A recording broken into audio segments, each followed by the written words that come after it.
If you need another sandwich or something while I'm talking, please don't stop. Go for it. Thanks, Lee, for having me. I have my friend Greg Gresham here. When I moved down here 5 years ago, 6 years ago, what I was fortunate enough to do was land in a room like this with some amazing historians in the Civil War Roundtable over in the Tuscumbia, Muscle Shoals, Florence area. So when you land in a spot, I had come down, and what I spoke last time was about my two novels, Freedom Spring and Confederate Women. So those two books, these are young adult novels. Does that any of them look familiar to y'all? Maybe several. Y'all, a bunch of people bought them now. Yep. So I'm hoping y'all get them to read. What I was, kind of my mission at the time that I spoke to y'all last was to get young adults to read things about the Civil War.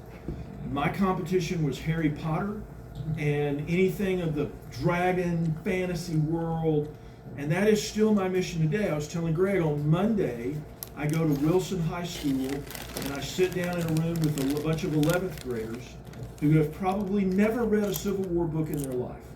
And they have had an assignment to read those two books. One, my ancestor who fought for the South, one, Peggy Towns, local lady, whose ancestor fought for the North. So I'm trying to give them some exposure to them. Well, what I did, there's not a lot of Civil War novelists around, so when I showed up, that was kind of my claim to fame. But I quickly realized that these guys knew so much more about the Civil War than I did. There's a lot that I wish I had put in the books that I have learned since I've been back down here. So in order to find my place, I began to paint. And what I'm going to share with y'all tonight, I'm going to touch on Little Bear Creek because this painting I think is the style that I want to do on all the engagements up here.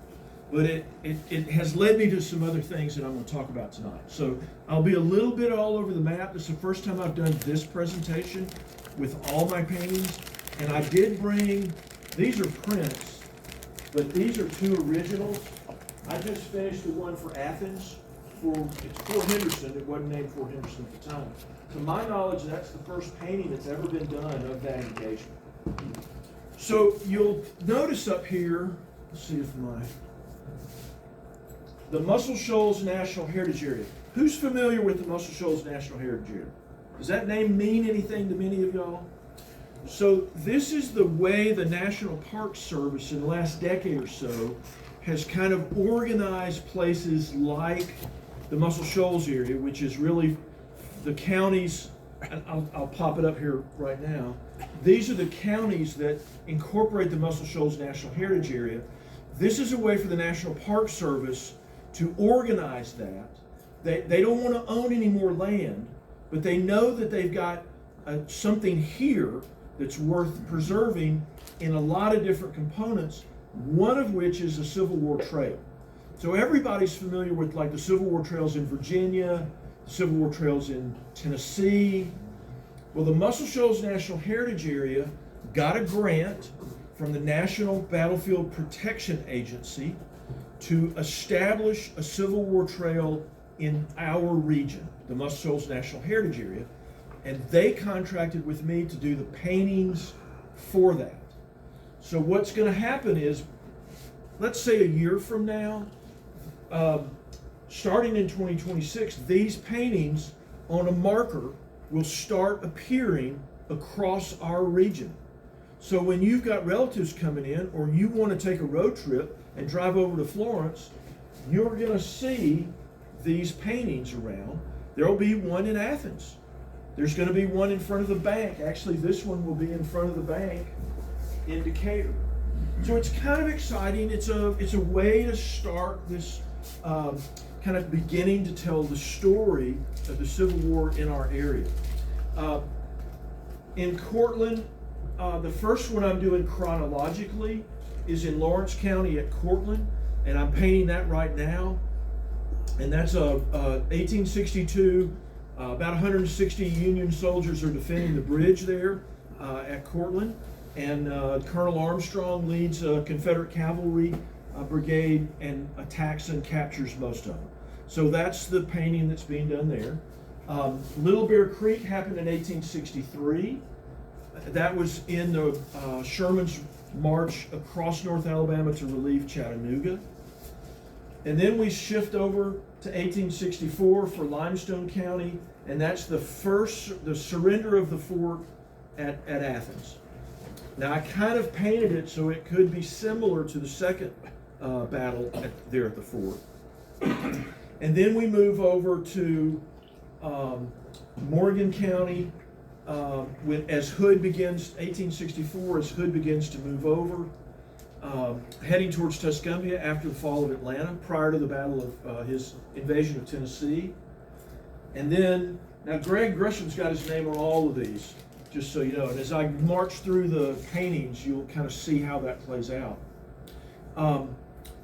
Next, we go to Marshall's Battery defending the pontoon bridge in Lauderdale County. That's in December of 1864 as Hood retreats back across the river. Then we do the USS Neosho, which is the first one of these I did. We talked to a lot of cruise ship folks that will pull in. They'll park the cruise ship right here at McFarland Bottom, never knowing that there was a battle, several battles, right there at the Tennessee River and where Florence joins the river. Then we've got the burning of Hood's wagon train by Colonel Palmer's cavalry west of Russellville. And then we end with General Wilson's raid and his winter camp at Gravelly Springs over by Waterloo. So anyway, that's the series of paintings that we're commissioned to do. So what I'm going to talk a little bit about is the engagement at Little Bear Creek. Has anybody ever heard of this battle? Anybody know anything about that? Hugh, because he lives over there. So this is where, to get your bearings, this engagement happened in October of 1863. And what's happening at kind of the setup for this, let me place you on the map. So you're in your mind picturing North Alabama. Here we are in Athens. Little Bear Creek runs south of the Tennessee River about right here, just west of Tuscumbia, to kind of get your bearings, okay? That's where my people are from. The Valdosta, south of Tuscumbia, Hog Pride Mountain area, that's where all of my family landed once we came to Alabama. So Gettysburg has happened. Vicksburg has fallen. Grant's army is split up. Lee sends Longstreet down to work with Bragg, and they have the Battle of Chickamauga. And now Chattanooga is under siege. Longstreet is detached, and he heads up to Knoxville. And S.D. Lee, you just read the statement by S.D. Lee. S.D. Lee is tasked with a cavalry command to defend up here at that junction of the river. He's basically defending the Shoals and the Memphis-Charleston Railroad against any kind of incursion. Bragg has got the Union Army trapped here in Chattanooga, and then Sherman's army, Grant is split up, but the Sherman's army of Tennessee is tasked with moving across, up the Mississippi, across to Corinth, Iuka, moving across the Memphis or the railroad from Tuscumbia to Decatur, and then coming up and relieving Chattanooga. That's the job. And S.D. Lee's job is to prevent that from happening. So why is S.D. Lee running a cavalry command in northern Alabama when Joe Wheeler and Nathan Bedford Forrest, like, where are they? What are they doing? Why are those guys not opposing Sherman's move across? And the reason is Wheeler has been sent up around almost we talk about Jeb Stuart's ride around the Union Army.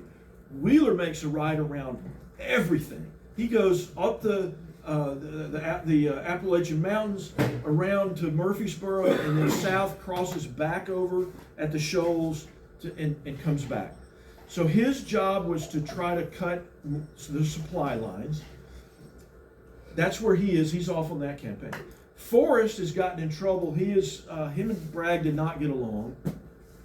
And at this point, Forrest has been banished with about 300 men into western Tennessee to begin rebuilding his cavalry force and also interdict the supply lines of the Union forces. But Bragg just wants him out of there. So that's why those two guys are kind of out of sight. And S.D. Lee has got Roddy's command of cavalry and his own command, and they're in North Alabama. So here's the guys coming across from the Union side. Sherman, Francis Blair, Peter Osterhaus. Osterhaus actually writes the German general. He writes what's in the official records. Those guys are leading the Union 15th Corps. Then we have S.D. Lee, Colonel Jeffrey Forrest, Nathan Bedford's younger brother, and then Philip Roddy, who we call the defender of North Alabama. His cavalry is, when we think about cavalry in North Alabama, we think mostly of Roddy. So as Sherman is moving over, this is the railroad and the road beside it moving into Tuscumbia. Here's Florence up here. Here's the big bend of the Tennessee River. You move it up here to where Donelson and Fort Henry were. They fought and delayed the Union forces for almost a month. October 11th, their Confederate cavalry west of Memphis almost captures General Grant in his headquarters. Or Sherman. That's why I keep you around. That's right. He captures Sherman, almost captures Sherman's train. Osterhaus his division reaches Corinth about October 2nd, and the weather's bad. They're trying to get across, and the Confederates are contesting every piece of ground. They finally get to Little Bear Creek, and then, does anybody remember reading the old, it was the American Heritage Book of Civil War, and the guy did these kind of maps? So that's the guy I'm trying to emulate. He died at 37. There's been some other people that have emulated those or replicated those, but certainly nobody's done that for Little Bear Creek. So this painting, when we're done, I'll try to leave some time to come and look at it. What you're looking at here this is Florence up on the horizon. This is where Sheffield is today. This is Tuscumbia. This is Spring Park. And the Trail of Tears, that activity is all right in here. That's where the big ceremony for the Trail of Tears is. Highway 72 running to Corinth runs right along here now. And if you are familiar with the area, right here is the Alabama Music Hall of Fame. Well, again, most people don't know that there was a battle with 12,000 men at that spot. About 8,000 Union and about 4,000 Confederate.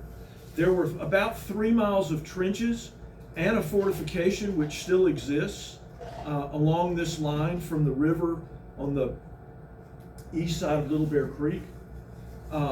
2 of these houses still exist. That's a hunting cabin now. This is a friend of mine's house on Headquarters Hill. So basically what happened is, on October 25th, the Confederates finally retreat back to that defensive line. On the 26th, Union is still fighting their way across Barton Station and the cemetery and over by Mount Zion Church. And then when they get there, they unlimber the cannon and they have an artillery duel from this high ground at Headquarters Hill with the cannon in the Confederate fort, which is now in a wood line right behind a gravel factory. It's easy to see, you just can't get in there to it. So then Osterhaus deploys his brigade, and the first thing that they decide to do is they're going to send skirmishers. There's only 2 main crossings. The road is here, the bridge is down, but the railroad bridge is still intact. They send skirmishers across the creek And in order to repel those skirmishers, Jeffrey Forrest launches a cavalry charge right in where a neighborhood is right now. It's kind of amazing to think there was a mounted cavalry charge against Union skirmishers right there off of 72. And we really just got a marker. Actually, the SCV just put a marker over, Hugh, when was that? Probably a year ago that the Little Bear Creek marker went in. That's the first marker that's been there. But anyway, portraying that in painting was a lot of fun. And when you come up, feel free, you can look and see it on the image.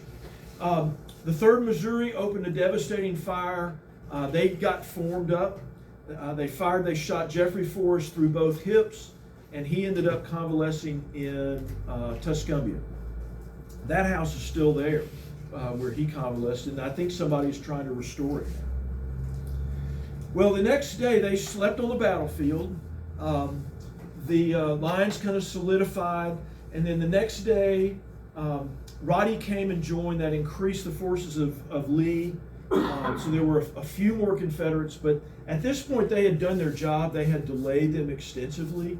The Union, with 8,000 men, it was primarily infantry. Once the infantry started moving with a cavalry detachment around on the Confederate left, the Union right, the Confederates knew the game was up. They couldn't hold dismounted cavalry, just couldn't stop the Union infantry, so they retreated back in, fighting all the way back into Tuscumbia, and the next thing they knew, they had retreated all the way down to Leeton. Once again, I was a cavalry officer in the Army, and that was our job. Delay, scout, don't bring on major engagements. Your job is to make them deploy, make them delay, and that's exactly traditional cavalry tactics here. Was that with, in your experience, was that with horses or with helicopters? For me, it was tanks. For them, it was horses. And then we had part of my squadron also was helicopters. Yeah, but I was a tanker. That's what I wanted to do. So if you remember with those paintings from the old Civil War books that we read in the 60s, there was a little, you could see the numbers on the page and then track the battle that way. When you come up and look at this, you can see the key that I have here, and you can go down the list and follow the engagement through that. That painting will be in Spring Park in about maybe less than a year, maybe by the summer. We're hoping that's going to be up. But we're excited about it because I think for the first time that story, besides just the one marker we have, that story will start to be told. There is a possibility that some ground there may be donated to the Battlefield Trust, which might mean we might get to do a little more interpretation there, which is kind of exciting. It's been a fun project. So in the aftermath, once the Union forces get into Tuscumbia, they are wired by Sherman that says, okay, you're taking too long, the situation in Chattanooga is critical, go north of the river. It's going to take too long to work your way south of the river, it's too open. So Sherman crosses them, they move into Florence, and the next thing they know they've moved across the northern route, and then he ends up in Chattanooga and relieves the siege. So it was a small engagement in the scheme of things, but as we begin to tell the story of North Alabama in the Civil War, it's probably the largest engagement that we had. So I'm going to go through real quick just some of the other paintings that are being done and give you some kind of an idea of the scope. Any other questions on Little Bear Creek before we leave that? So because Sherman crossed over, that's how come they didn't take Jeffrey Forrest?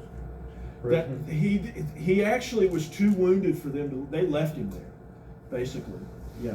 And then Forrest was killed, 4 months later, 5 months later at Okolona. Yeah, he was an impetuous guy, and he loved leading these cavalry charges. It's a short life expectancy when you do that. I got interested in Athens when I I was doing a talk on Confederate winter and at the UNA Learning and Retirement, and Peggy Towns from Decatur followed me. Her ancestor was in the 110th USCT in the initial surrender of the fort at Athens when Forrest's raid to Pulaski happened. I didn't know about that, and I thought it was really fascinating. I was an American Legion post commander at the time. We were doing memorial services for the 50th anniversaries of all our KIAs from Vietnam. So I was really into, at that point, kind of the memorialization of American soldiers. And to find out that her ancestor, who had been fighting for the Union, but fighting for the United States, that they had taken him as a prisoner and sent him down as basically slave labor to work on the forts in around Mobile, was interesting to me. So that's where the inspiration for the book Freedom Spring came from. If you're familiar with that, I'm sure you are, you're all from around here. What really did it, what was the bombardment at daybreak, that's what compelled that garrison to surrender. And then Colonel Campbell, they took him around and he saw the strength that Forrest's men had, and he surrendered the fort. So that's what I tried to do. Listen, I'm no Don Trione. I'm the North Alabama version of a real painter. And so, you kind of get what you get, but I feel like it gives the impression of what happened at the fort. Those guys were just not prepared for an artillery barrage for 3 hours of the intent that they had. Now, what I tried to portray in this, you guys, that when you see this, you'll know this. I tried to portray the fact that the difference between the surrendered fort and then a couple of weeks later or a week later, days later, when the other Union soldiers did not surrender the fort, was the fact that the ammunition was stored inside this fort. And then the commander, the second time around, moved the ammunition to a bunker outside the fort. So the whole time these guys are inside the fort on the first, the black troops primarily, they were mainly concerned that a round would land inside the ammunition bunker and blow the whole thing up sky high. The genius of the follow-up commander is that he dug the ammunition bunker outside the fort and covered it, and so they just didn't have that worry. But anyway, that's kind of, when you see this, you'll understand why this is the first one.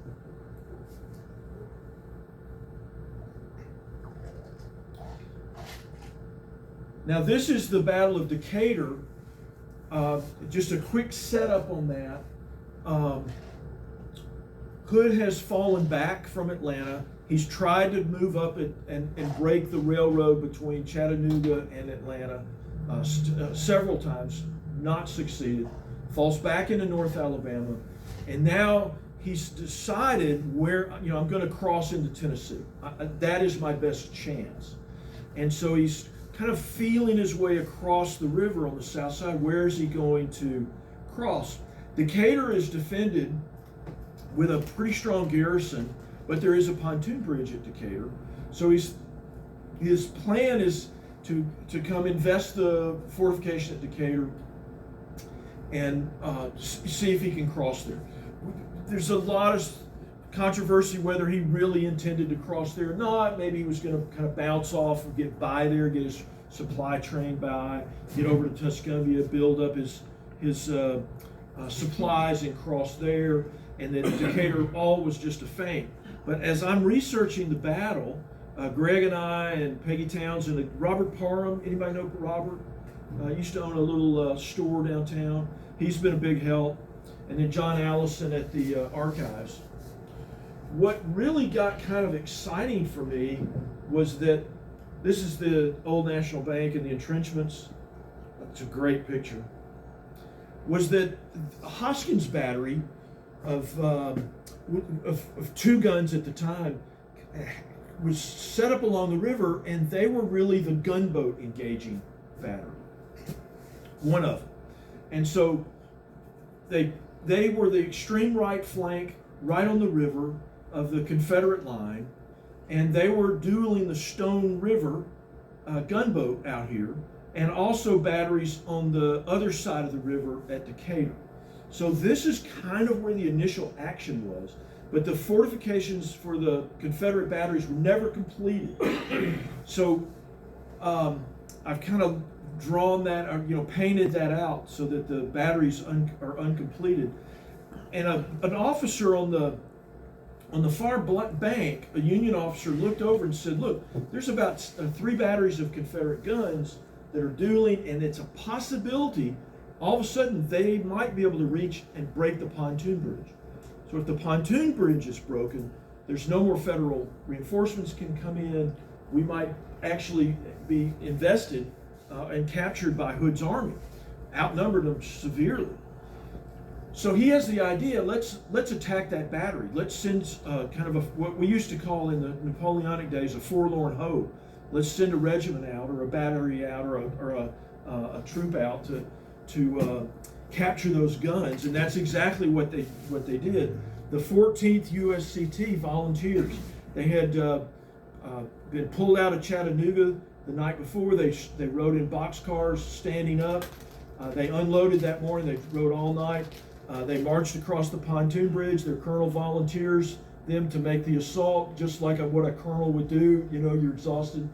They kind of snuck down underneath the bluffs and then charged across about the last 1,000 yards and actually captured 2 of the guns there. And then the 31st Mississippi came across off an Indian mound and pushed them back and really chased them all the way back, shooting them as they went. But it was a compelling story. And then, as I researched, I found Hoskins Battery was quite fascinating. More to tell on that as we get farther along. This is down at Fort Blakely, just to give you an idea of what a finished artillery emplacement would look like. If you've never been to Fort Blakely in Mobile, they do a great reenactment, and they've got great fortifications restored. Real quick, one of the mistakes the Confederates made there is they didn't put the infantry between the Union lines and the artillery pieces. And we have not figured out why that happened, but that was the mistake in the defense. Yeah, it was, Okay. and it was. This is the layout. Now this is there. Just so you know, this is the bridge at Decatur. There's a set of silos right over here, just to basically give your bearings where the Confederate batteries were. So we walked around this ground. We've positioned as best we can. Now, granted that the river's been flooded, but we think we've got a pretty good idea of where that happened. It's fascinating to me. We've done that with all these battlefields. Greg and I. Well, I'll tell you another story when we get closer in. But the point of it is, we think we've got a pretty accurate position of where it happened and how it happened and who was engaged. But what really got me excited and gets me excited are the people. So this is a guy, there was a great memoir, Lieutenant William McTeer of the 3rd Tennessee Cavalry. He tells the story of, he's sitting on, remember that first picture I showed you of the old National Bank building, and the trenches are being dug right in front of it? Well, he's on the 2nd floor of that. And this is in his memoirs. And he's looking down and he sees this Union officer, big guy, fine-looking lieutenant, both eyeballs, he's been shot through the temple, both his eyeballs are hanging out on his cheeks, his legs are torn up, his arm is broken, or both arms were broken, and he was struggling against the 2 men that were carrying him back. Well, he was one of the guys that led that charge. Well, when I paint, I try to put myself in that position. And so it allowed me then to place that man, First Lieutenant George Apthorpe, in the painting, son of an Iowa minister. He's actually buried next to his best friend who was killed at Murfreesboro. But it's interesting to me to be able to place somebody who was in that conflict on the battlefield. I did find the USCT troops took a pretty heavy toll. I did find 6 of their graves at Chattanooga. best we could tell. Now, to continue on, let's see how we're doing. Hood leaves Decatur, so now we're going over to the around the Shoals. Hood now is at the Shoals, getting ready to cross and invade up to the battles of Franklin and Nashville. So they go up there, and we know what happens there. It's a bloodbath at Franklin. It's a disaster at Franklin, or at Nashville. Hood retreats, which there's been a lot written about it. Greg's writing a book on it right now. But as they get back to the Shoals, it gets really interesting. The pontoon bridge is basically stolen from Decatur. It's a great story, how they get that there. It's a real narrow spot in the river where they place this pontoon bridge at what's called Bainbridge Crossing. It's not as dramatic now that the river's been flooded, but at the time it would have been really dramatic.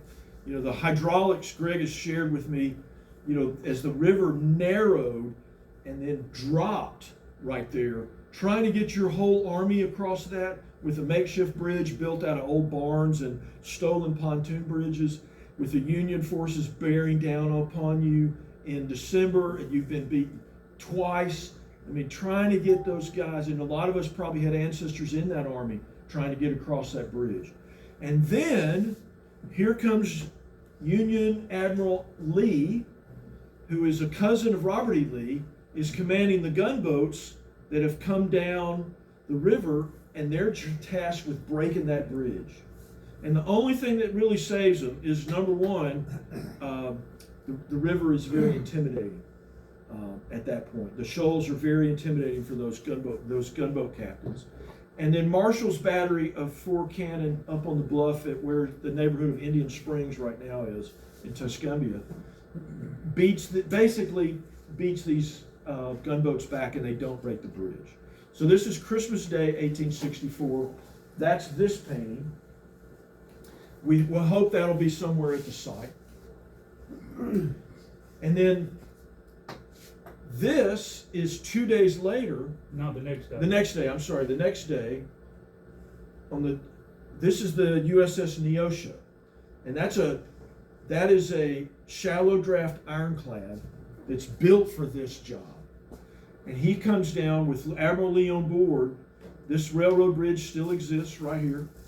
O'Neill Bridge, if you're familiar with this, is right here. The Indian Mound still exists. The courthouse, that courthouse is burned. This is Florence, but there is a new courthouse there.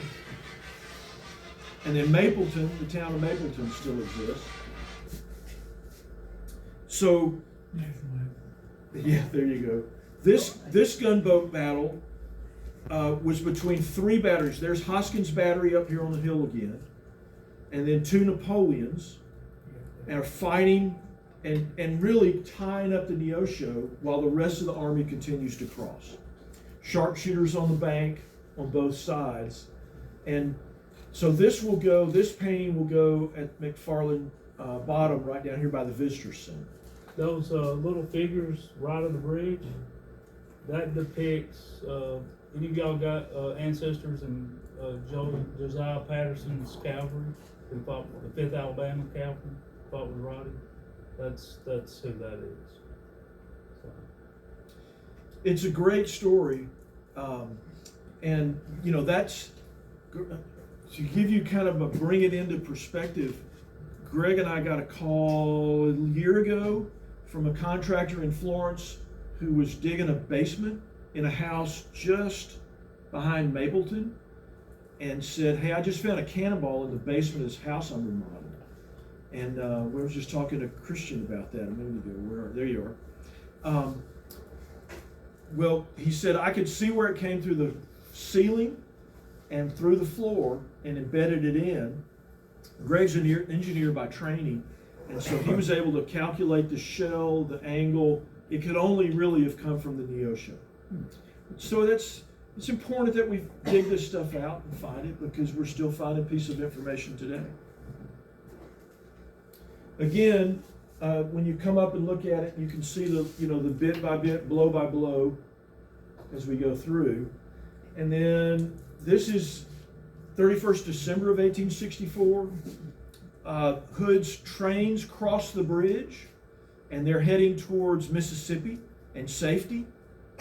Roddy's command is defending them, but Colonel Palmer with a brigade of Union cavalry is hot in pursuit, and he catches them pretty close to a little place on the road called Burnout.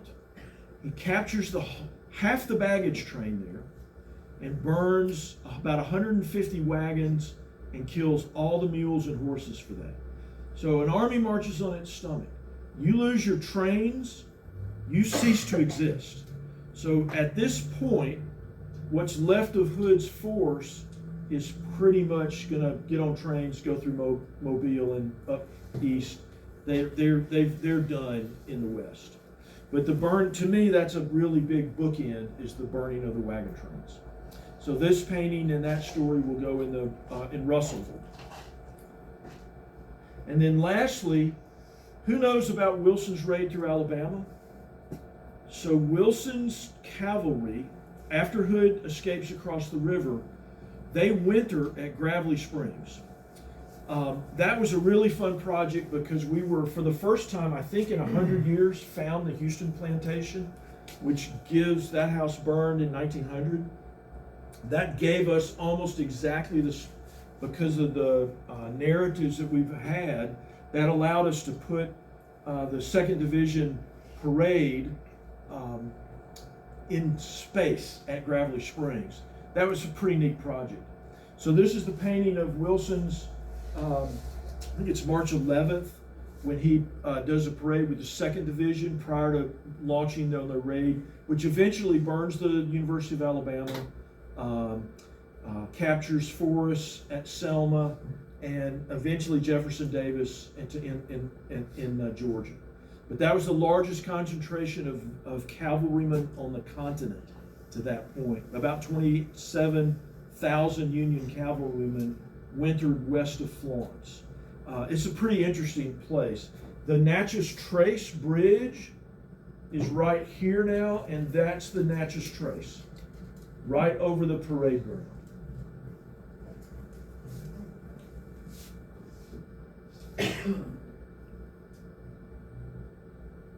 And this was an interesting project, just tracking it down, making sure that we had the right place.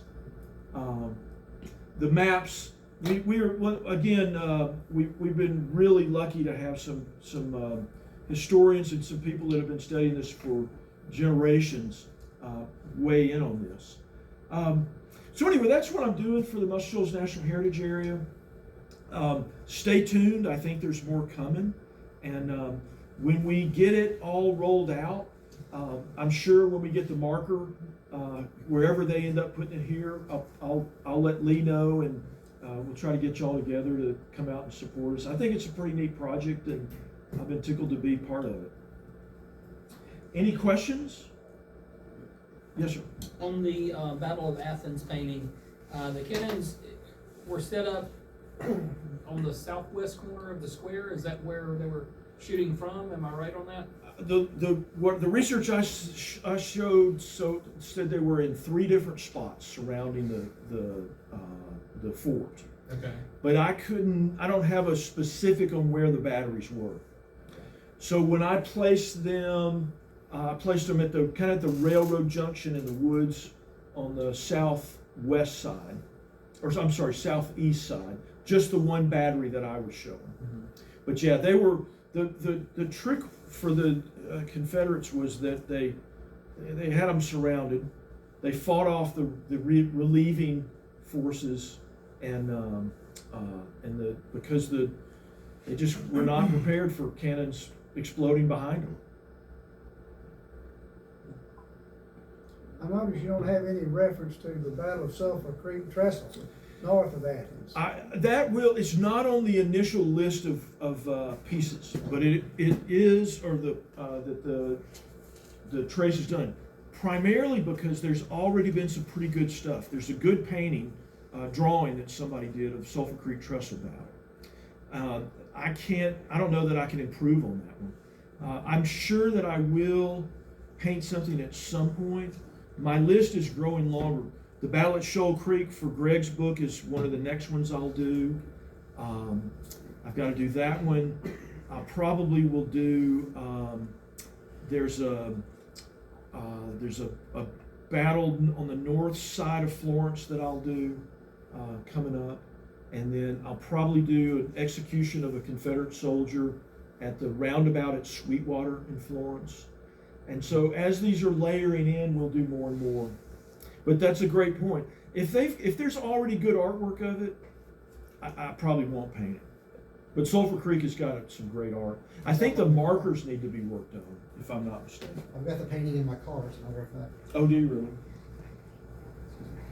One thing, if any of you guys got something that you knew happened around here that you would like to see, you ought to let us know, because one of the things we want to do is mark places where certain things happen. Like when Turchin came through and had the rape of Athens, as it was so called. There was a couple skirmishes involved in that. We'd like to mark those. Some of these places don't get paintings, but they will get these little, what do you call those, QR codes or whatever? And you pop it on there, and then all of a sudden you'll see the history behind it and everything. So we are interested in anybody who wants some help with that. Yes, sir. Kinda, you're saying that the Confederates were able to steal the Yankee pontoon bridge at Decatur. Yes. Okay. And it's a big, nobody knows who to blame. Okay. When they retreated, Is that the first pontoon bridge or the second one? when they left it, When Hood got to Tuscumbia, Florence, most of Shoals, the Union forces still occupied Decatur. They had the pontoon bridge. When Hood advanced north, Thomas had Decatur, Athens, and Huntsville evacuated and pulled back to Chattanooga. When the last Union troops crossed, as far as the Army was concerned, the Navy was going to take care of the pontoon bridge. As far as the Navy was concerned, the Army was going to take care of the pontoon bridge. Hence, when Roddy walked in, he captured an intact pontoon bridge. Now, there's debatable how many of if he got the whole bridge, or did he get 15 or 21 of the pontoon boats? That is uncertain. But what is certain is there's too many Confederate memoirs that said if it hadn't been for those boats floated down from Decatur, they wouldn't have crossed at Bainbridge to get away on the second. And we did not lose any soldiers crossing that. Well, they didn't lose any soldiers crossing the bridge, but some of them died in that painting. You got the painting, yeah, that one right there. Some of them died on the riverbank at Florence. Right. In '64, the Union burnt that bridge after they left Decatur. In '62, they burnt the bridge at Decatur. Yes. It's a not the pontoon bridge. pontoon Have you ever bridge. seen a picture of the pontoon bridge? I've been in Decatur my whole life. No, I know, but have Yes. you ever, yeah, so the General Dodge, when he took Decatur, after they took Decatur, Union Command built a pontoon bridge that was tied to the railroad piers. Yes. Okay. That bridge, the Union forces used that bridge until they evacuated, as I just described. Right. So I don't know what your question is. Well, I mean, my question was it the first or second bridge they took? They took the second bridge, the pontoon bridge. Yeah, the pontoon, it was a Yeah. second, yeah. The first one they burnt. The first one they burned, and the Confederates were supposed to burn it before they did. Right. Yeah. But after, when they left Decatur forward, heading back up toward Tennessee, the Union burnt the first bridge. That's right, exactly right. And the second bridge was down there close to where Somerville Road goes down toward the river in between Point Mallard and, Well, the second bridge, the pontoon bridge was attached to those railroad bridge piers. And there's actually a photo of it from the Civil War. I could pull it up on the Decatur bridge. I mean, that's one of the few really neat pictures of a Yeah, pontoon bridge from the Civil War. Here's back to the railroad bridge there. yeah, it's still there, but, the original fort was right there where Fife Lumber and all that, back behind, the First State Bank. Yeah. And I'd like to do a painting of the Confederate cotton bale fort early in the war. That to me is a great painting Yeah. waiting to be done. Yeah. You know, I'm only 64. I've only learned to paint in the last 3 years. So I'm back in school and I'm trying to get better at this. So y'all bear with me. You know, I'm trying to get to the Don Trioni status, but it's sure fun doing it. Yes, sir. Was the cannonball in the basement solid shot or shell, and was safety an issue? Okay, it was, this is what's interesting about this, it made no sense when we found that cannonball. It was a 6-pound cannonball. Well, there's no gunboats that carry 6 pounds, but yet there's no engagement that would, at that angle, howitzer, it made no sense of anything that happened during the Civil War that occurred.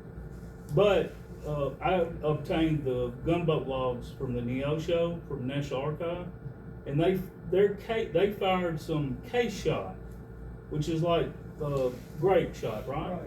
And an 11-inch shell. You know, we're talking about cannonballs, little 12-pounders look like this, right? The Neosho fires 11-inch. When you go see that cannonball, it's over at Pope's Tavern, it's 11-inch, can hardly pick it off the floor. It weighs over 200 pounds. I can't pick it up off there anymore. And, but they made a special shell where they put 6-pound balls in these 11-inch cannonballs. And when they were firing at that house, or toward that house, the Confederates had a redan right there built according to a map up at the Library of Congress. They had a redan up there that was supposed to defend the pontoon bridge, the first one they had built there when they were going north. And so when Lee got there with the ships, he thought the Confederates would be crossing there. They weren't, and he started shooting at these redans. Well, shooting a case-shot shell at that distance is not going to be very accurate. But he was using that up because he didn't want to use up his solid shot. And he didn't want to use up his canister or shrapnel. So when he shot that, the theory is one of those 6-pound balls came out of that shell, flew over the top of that house and down into the roof of the next house. So that's our theory. That's the only thing that makes any sense that could have happened. But I found a picture of those the naval guys of the Civil War. You get on these Facebook pages, they show all this crazy ordnance, but that's what that was, we theorize. And that's why when I was talking to Christian a minute ago, you know, I've got a lot of friends that are metal detecting enthusiasts. By looking at the angles, where that was found in the ground, all of that stuff can mean something as we recreate these things. So it does matter. I just read an account about a small engagement on the outskirts of Huntsville, where they actually were able to track. They did it with an archaeological crew, and they tracked for, they could recreate the whole skirmish because those bullets were still in the ground, and it was on protected land, and they could track the whole battle. It's fascinating. Guys, thanks a ton. Yes, sir. And I'll stick around afterwards if y'all want to come see the paintings and stuff. Kind of neat to see. If I take Alan's question. You sure? On the, and I'm going back to the Forest raid, and he's crossing and recrossing there in the Florence zone. Where in relation to that bridge, when he had come up and took Fort Henderson and Sulphur Creek and wandered around Tennessee, where was that? West, go ahead. Well, he crossed in 3 places, 2 or 3 places. The command that that he left behind in North Alabama, which was under Buford, isn't that right? I believe it was Buford. Was left around, Yeah, so they came back and they crossed at Bainbridge. They had plenty of time. They crossed basically where that, well, you ain't got it hanged up, the pontoon bridge at Christmas Day. There would have been a ferry there, and they used a ferry to cross there. That's primarily. But Forrest, when he came back, he was being chased pretty hard. And so they initially were crossing right there at the mouth of Cypress Creek, which was the old military road crossing. But as the Union troops got closer, they went down and they actually, most of the cavalry forded the river to 7 Mile Island. Now, some people think it's Coger, which is closer to Natchez Trace.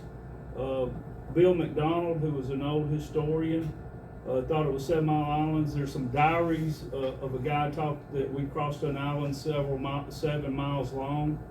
When you hear that, you kind of think it's there. But anyway, that crossing is always talked about because basically the Union forces thought they just disappeared. Where did they go to? And that crossing's on the list. Yeah. As the burning of the Dunbar is on the list. I mean, I'm hoping that there'll be 40 or 50 paintings out of this series. We want to write a book about it at Yeah. one point and put the paintings, because you can read about it in the official record or in somebody's book, but to see that painting, we're trying to bring you to the point. That's the goal. What Kurt's doing is, I'll read something and it's in my mind, and I'm traveling down the road and that's where it happened. And there's nothing there, but you see that, and how do you explain that to somebody? Well, these pictures explain it a whole lot better than a lot of words when you look at a picture.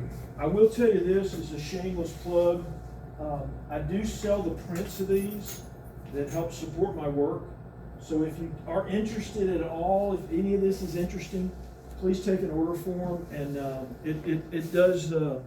I'm retired, so I'm gonna do it whether I sell them or not. But it does help, and sometimes it's fun to have something that's kind of only 4 or 5 prints made. Anyway, there's an order form. And Lee, I appreciate you letting me speak. Absolutely, Kurt. Thank you for coming over. Thanks, guys. Everybody else? All right.